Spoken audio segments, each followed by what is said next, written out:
Дошли на нашия вебинар по киберсигурност за бизнес лидери и управление на киберриска.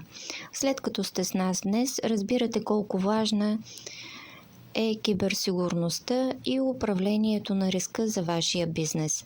Целта ни днес е да ви запознаем с основните точки, стъпки, стратегии и най-добрите практики относно управлението на киберриска, за да може вие като лидери да имате по-добро разбиране и да взимате по-добри решения, когато разпределяте бюджета за инвестиция в подходящи инструменти за киберсигурност и изготвяне на подходяща стратегия, за да може да запазите вашия бизнес от най-големите рискове в киберсигурността. Нека да видим таблицата със съдържанието за днешния вебинар.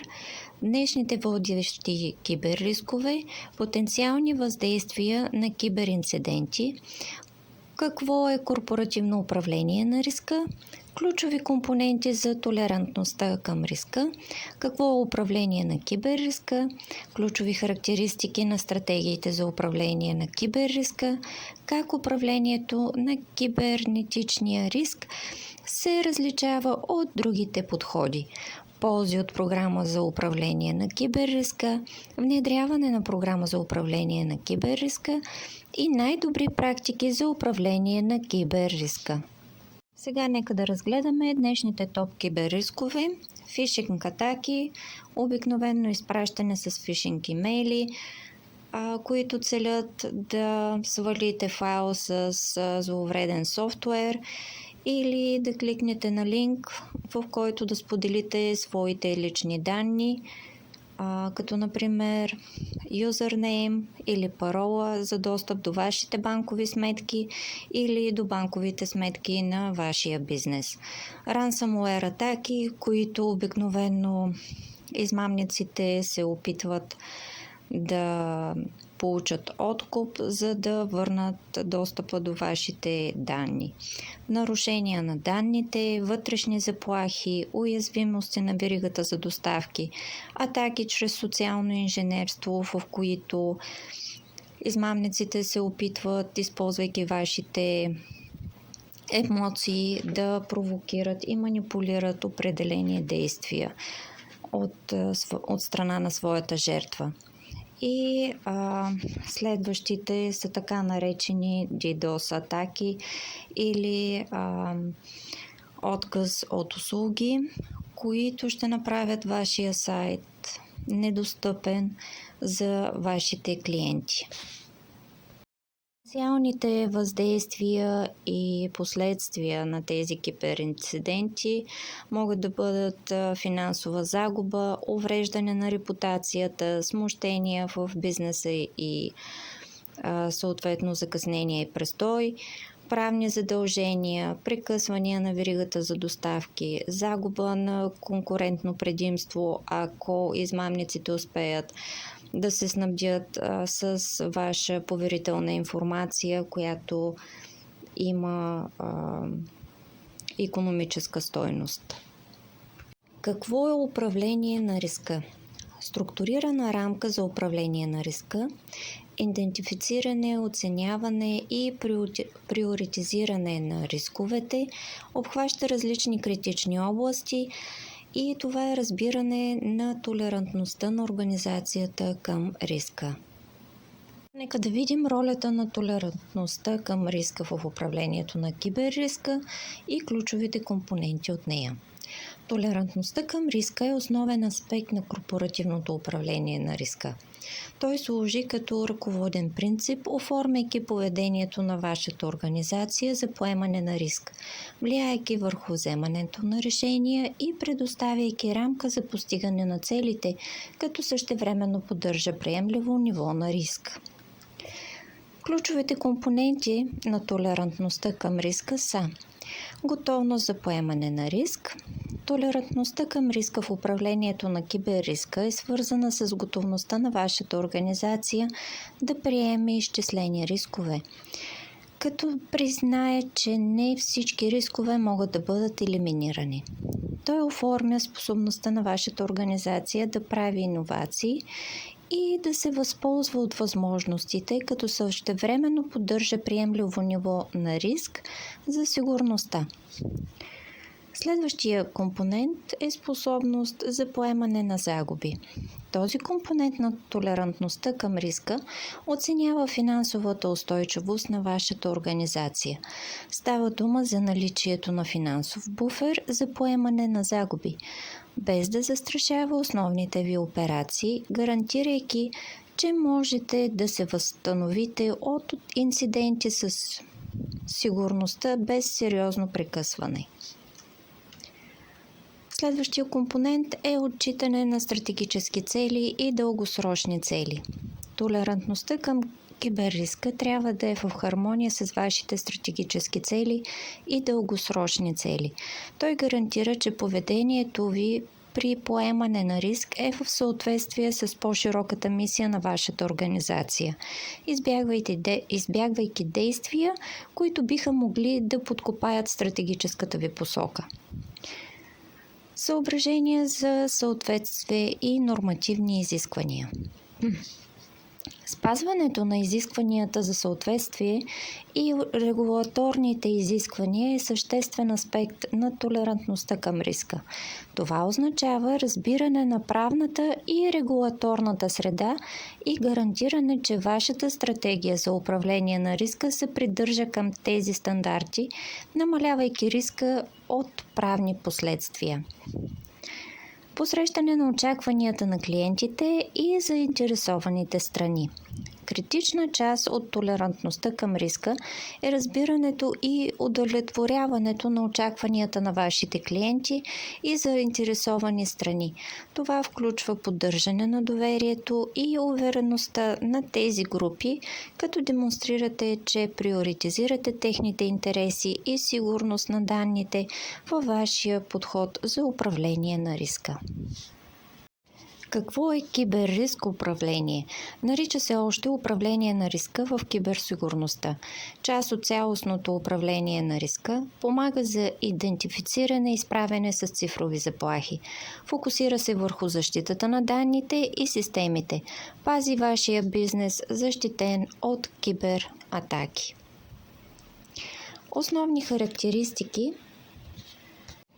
Основни характеристики на киберстратегиите за управление на риска. Стратегията, която трябва да изготвите във вашата компания, цели да намали риска, помага за бизнеса да приоритизира инвестициите, адресира най-лошите уязвимости, дава приоритет на най-големите заплахи и фокусира вниманието върху защитата на критичните зони. Да видим ползите от киберриск програмата за управление.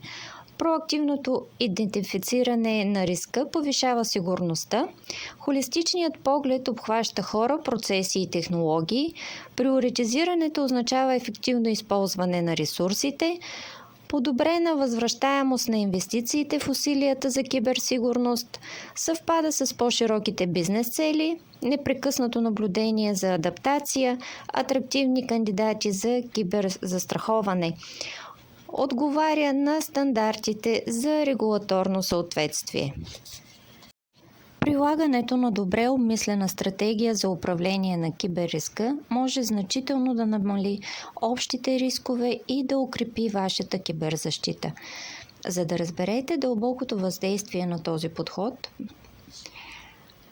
ще направим сравнение и ще посочим по какво управлението на киберничния риск се различава от традиционните подходи. Управлението на киберриска се отклонява значително от традиционните подходи, като се различава в следните ключови аспекти. Всеобхватен подход. Управлението на киберриска не е просто допълнителен слой на сигурност. Това е цялостен подход, който интегрира идентифицирането, оценката и смекчаването на риска във вашия процес на вземане на решения. Това гарантира, че няма да има пропуски, които по-късно биха могли да застрашат вашите операции. Отвъд техническите контроли. За разлика от традиционните подходи, които често се фокусират единствено върху техническите контроли и защити, управлението на кибернетичния риск приема по-широка перспектива. Той взема предвид различни организационни фактори, включително култура на киберсигурността, бизнес процесите и практиките за управление на данни, осигурявайки по-всеобхватна и адаптивна стратегия за сигурност. Вземане на решение въз основа на риска. В традиционната киберсигурност техническите мерки често се прилагат без ясни връзки с конкретни рискове. Управлението на киберриска обаче възприема подход, основан на риска. Това включва задълбочен анализ на потенциалните заплахи, тяхното въздействие и вероятност да се случат, което ви позволява да се фокусирате върху справянето с рисковете с най-висок приоритет. Привеждане в съответствие с бизнес целите. Отличителна черта на управлението на киберриска е привеждането му в съответствие с основите на бизнес целите. Той гарантира, че вашата стратегия за киберсигурност взема предвид вашата мисия, цели и критични активи, като по този начин я прави по-подходяща за успеха на вашата организация. Холистичен поглед върху сигурността. Управлението на кибернетичния риск признава значението на хората, процесите и технологиите, възприемайки холистичен поглед върху сигурността. Той признава, че стабилната стратегия за сигурност не зависи само от технологията, но и от хората, които я прилагат, и процесите, които ръководят нейното внедряване. Разпределяне на ресурси. Чрез приоритизиране на рисковете въз основа на тяхното потенциално въздействие и вероятност да се случат, управлението на киберриска ви позволява да разпределите ресурсите по-ефективно. Това означава, че вашата организация може да се съсредоточи върху областите на киберсигурността, които са най-важни, оптимизирайки използването на ресурсите. Да видим ползите от киберриск програмата за управление. Проактивното идентифициране на риска повишава сигурността. Холистичният поглед обхваща хора, процеси и технологии. Приоритизирането означава ефективно използване на ресурсите. Подобрена възвръщаемост на инвестициите в усилията за киберсигурност, съвпада с по-широките бизнес цели, непрекъснато наблюдение за адаптация, атрактивни кандидати за киберзастраховане, отговаря на стандартите за регулаторно съответствие. Прилагане на киберриск програма за управление в 4 стъпки. Идентифицирайте потенциалните рискове, систематично оценявайте рисковете, приоритизирайте рисковете, мониторинг и адаптация. Нека да разгледаме по-подробно 4 фази или стъпки в управлението на бизнес риска. Първата е идентифицирайте. Идентифицирайте уязвимостите, които са податливи на кибератаки. Оценка на риска. Вземете в предвид вътрешните и външните фактори, класифицирайте активите според тяхното значение и уязвимост. Втората стъпка е оценка и анализ на риска. Оценете идентифицираните рискове за потенциални въздействия и вероятност да се случат. Анализирайте последствията и оценете степента на вероятност да се случат. Изчислете финансовите, операционните и репутационните въздействия. Приоритизирайте риска на база значимост за вашата организация. Третата стъпка е управление и контрол на риска. Разработете стратегии за управление на идентифицираните рискове, въведете контроли, за да намалите вероятността и въздействието. Наложете политики и процедури за киберсигурност. Приложете редовни оценки и адресирайте. Нека да видим кои са най-добрите практики за управление на киберриска. Отнасяйте се към киберриска като към бизнес риск, подредете по важност, непрекъснато наблюдавайте и оценявайте. Използвайте доверени рамки на киберсигурност, имайте план за реакция при инциденти. Нека да разгледаме по-подробно рамките за управление на кибернетичния риск. Рамките за риск в киберсигурността действат като ръководство, което помага на бизнеса да постигне пълния потенциал на основания на риска подход. Ето няколко начина, по които рамките могат да ви помогнат да подобрите текущото състояние на киберсигурност. Рамките премахват догадките и дават на бизнеса структуриран начин да оценят текущото си състояние на киберсигурност. Рамките помагат на организациите систематично да се фокусират върху справяне с най-критичните и подходящи рискове. Рамките предоставят на организациите правилните насоки, които помагат за изграждането на сигурност, което е от решаващо значение за изграждането на доверие към клиентите. Рамките са изградени с помощта на контроли, които са изпробвани и тествани. Те по същество помагат на бизнеса да въведе ефективен контрол за сигурност. Рамките са предназначени да помогнат на организациите да постигнат съответствие с правителствените и индустриалните разпоредби.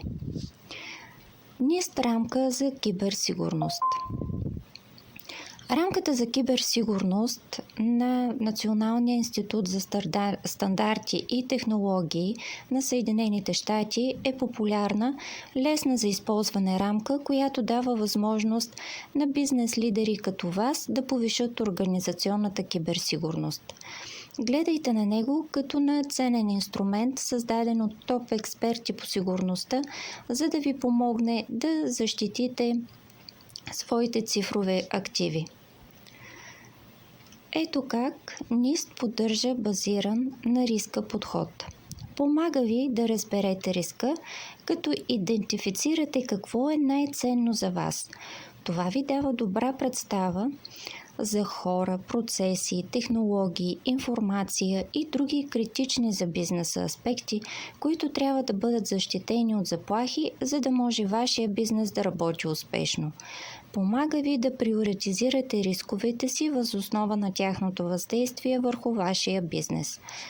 Помага ви да разпределите ресурсите си там, където са най-важни и ви гарантира, че максимизирате инвестицията си. Той насърчава непрекъснато наблюдение и ви помага да се адаптирате към развиващите си заплахи. Ето и основните функции и категории на НИСТ. Първо, идентифицирай. Второ, защитете. Трето, откриване. Четвърто, отговорете. И пето, възстановяване. Нека да видим по-подробно съответните функции. Идентифицирай. Развийте организационното разбиране за управление на риска, за киберсигурността, за системи, активи, данни и възможности. Управление на активи. Данните, персоналът, устройствата, системите и съоръженията, които позволяват на организацията да постигне бизнес цели, се идентифицират и управляват в съответствие с относителната им важност за бизнес целите и рисковата стратегия на организацията. Бизнес среда. Мисията, целите, заинтересованите страни и дейностите на организацията са разбрани и приоритизирани. Тази информация се използва за информиране на ролите, отговорностите и решенията за управление на риска в киберсигурността. Управление. Политиките, процедурите и процесите за управление и наблюдение на регулаторните, правните, рисковите, екологичните и оперативните изисквания на организацията се разбират и информират управлението на риска за киберсигурността. Оценка на риска. Организацията разбира риска за киберсигурността, за организационните операции, включително мисия, функции, имидж и репутация, организационните активи и лицата.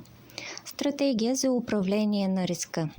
Приоритетите, ограниченията, толерансите към риска и допусканията на организацията се установяват и използват в подкрепа на решенията за оперативен риск. Управление на риска в веригата на доставките. Приоритетите, ограниченията, толерансите към риска и възможността дадено събитие да се случи в организацията се установяват и използват в подкрепа на решенията за риск, свързани с управлението на риска по веригата на доставки.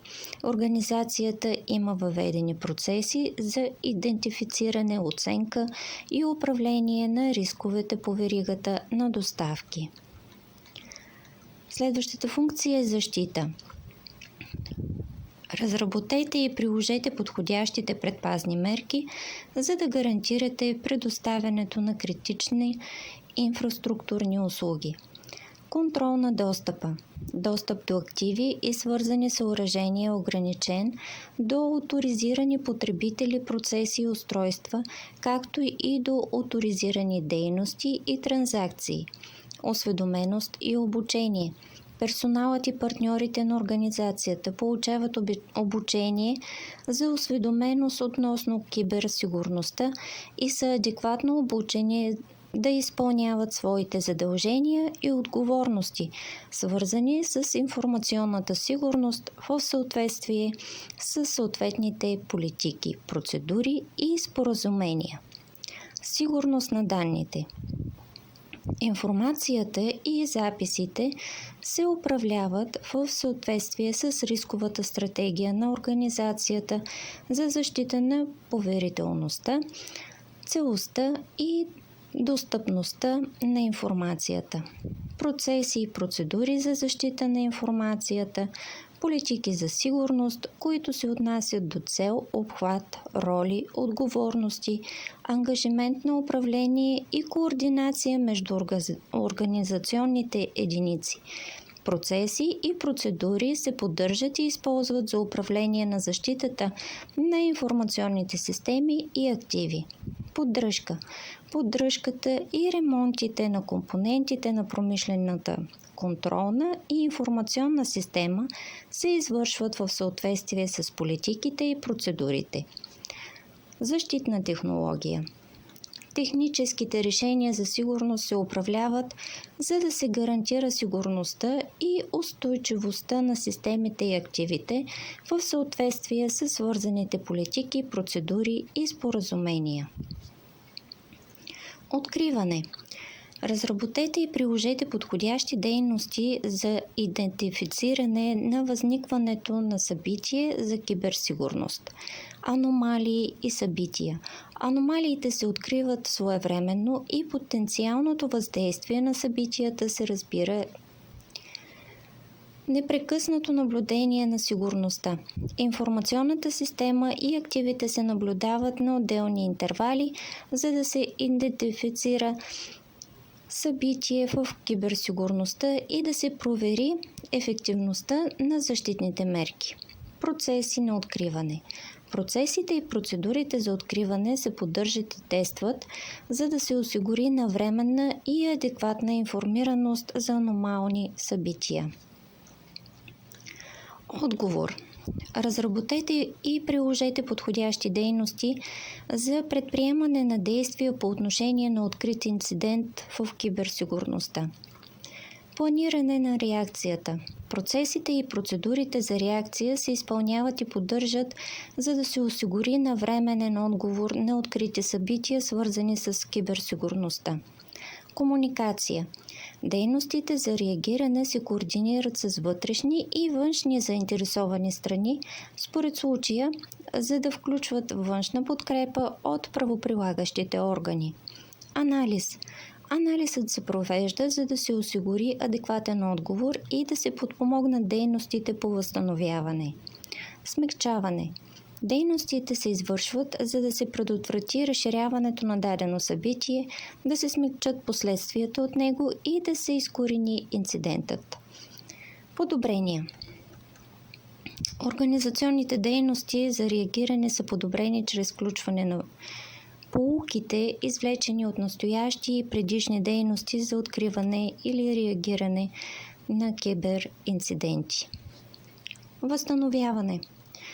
Разработете и приложете подходящи дейности за поддържане на планове за устойчивост и за възстановяване на всички способности или услуги, които са били нарушени поради инцидент с киберсигурността. Планиране на възстановяване. Процесите и процедурите за възстановяване се използват и поддържат, за да се осигури навременно възстановяване на системи или активи, засегнати от събития, свързани с киберсигурността. Подобрения. Планирането и процесите на възстановяване са подобрени чрез включване на научените уроци в бъдещите дейности. Комуникации. Дейностите по възстановяване се координират с вътрешни и външни страни, като координационни центрове, доставчици на интернет услуги, собственици на атакуващи системи, жертви и други доставчици.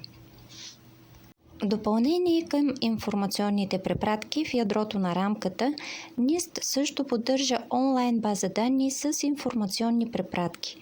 Информационните препратки показват връзките между функциите, категориите и подкатегориите на рамката и специфични раздели от стандарти, насоки и най-добри практики, често срещани сред заинтересованите страни в рамката. Информационните препратки илюстрират начина за постигане на резултати от рамката. Изключително полезен справочник и пътеводител в изготвянето на управлението на киберриска. Съответните линкове към картографирането на производни релации и към онлайн информативните справочници може да намерите на нашата страница към събитието. Благодаря, че бяхте с нас днес. Последвайте нашите страници в социалните медии и се абонирайте за нашите статии, за да се информирате за последните новини в киберсигурността. Запишете час за консултация, за да ви помогнем да управлявате киберриска. Гледайте следващия ни уебинар през януари. За тези, които празнуват Коледа, ви пожелавам весели коледни празници и на всички вас щастлива нова година!